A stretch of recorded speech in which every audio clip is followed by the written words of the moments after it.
Laura, ben trovata. Dopo tutto questo freddo, vento, neve, pioggia e uragano, finalmente è riuscita fuori e ci sta dando questo suo splendido sorriso, come sempre in tutti questi episodi. Lei ci sta facendo tutto il possibile per farci vedere che sta bene, ci sta salutando, sta sorridendo, sta facendo tutto, in realtà è inamovibile. Ciao Laura. Ce l'abbiamo in gol tutti e tre. Episodio 63. Episodio 63, ce l'abbiamo in gol tutti e tre. Che settimana ragazzi, è stata una cosa finta, ve la racconto nei short, ve la racconto dovunque, a parte Laura che è riapparsa questi giorni, è stata nascosta, non so dove, non sappiamo dove, però è riapparsa Laura. Laura è il termometro ambientale. Una settimana perché mettili dentro il garage, portali fuori, vasi pesantissimi. Allora, non abbiamo perso nulla, ma probabilmente non avremmo perso nulla, è stato solo un eccesso di paura la mia, perché erano pieni di neve, ma pieni di neve, e vabbè, un pochino il freddo, vedete qualche segno ha fatto sui fiori, però la paura era perché i vasi bagnati in neve, se gelava io perdevo tutto, anche i boccioli. Allora inutile che poi faccio i video se mi gioco tutto per una stupidaggine. Voi direte perché non metti un telo?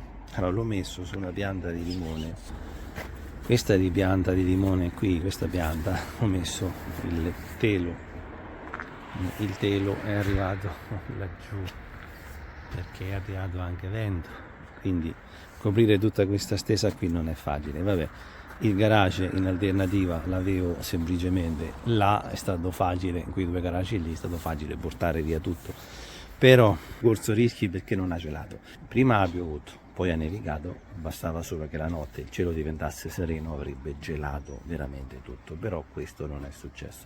Li ho messi in garage, nel garage è andata via la neve e loro sono felicemente stati riportati al loro posto. Guardate quanti steli floreali ci sono, abbiamo cercato di mantenere un po' tutto il lavoro.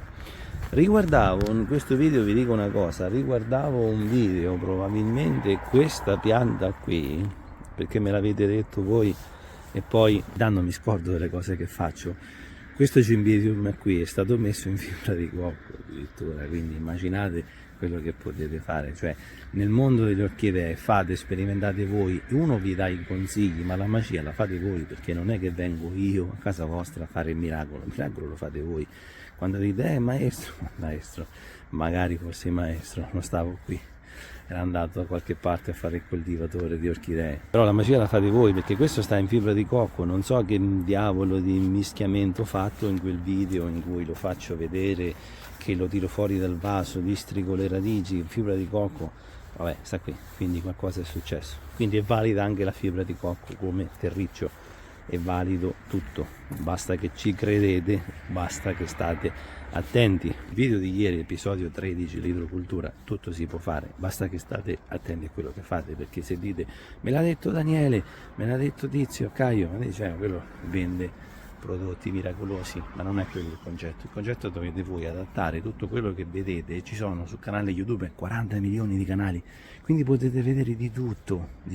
Siete voi che fate il miracolo di realizzare che per voi è meglio la fibra di cocco, per voi è meglio il terriccio, per meglio una cosa, è meglio l'altra, è meglio il laccio, è meglio la scarpa, è meglio tutto. L'importante è che producano risultati.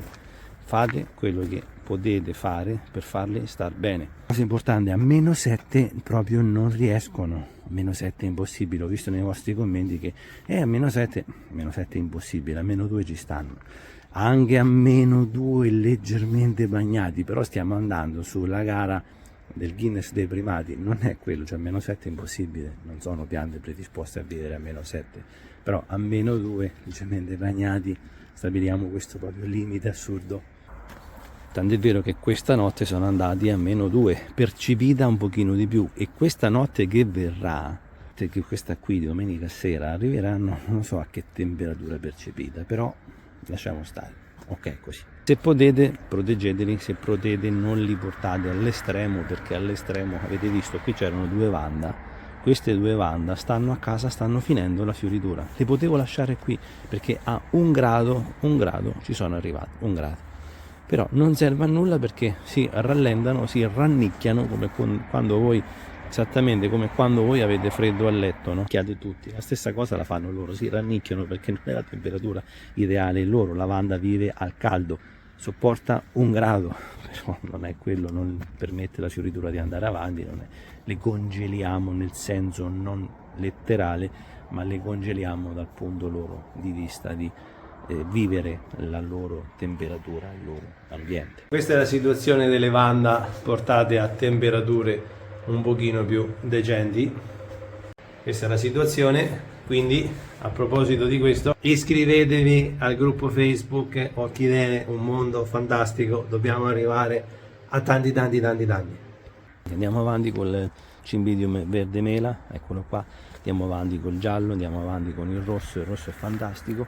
Evidentemente qualcuno sta mangiando, però lasciamo stare, per la parte della vita diretta pure quello, ok, ci stanno dei buchetti, ok, così, però è bellino, quello rosso è bellino, guardate che bel ramo, guardate che bella fioritura, grazie al fatto che siamo intervenuti più o meno tempestivamente, piano piano fioriscono, piano piano fanno i loro fiori, nessuno li disturba, e cercheremo poi di vedere nel 64esimo episodio quello che diavolo uscirà fuori come previsioni meteo. Però previsioni meteo hanno messo tempo abbastanza buono, dato i cucini non come parentela ma come caratteristica di resistenza. Cucini dei cimbidium sono solo i Kinjanon, non c'è possibilità di dire nient'altro.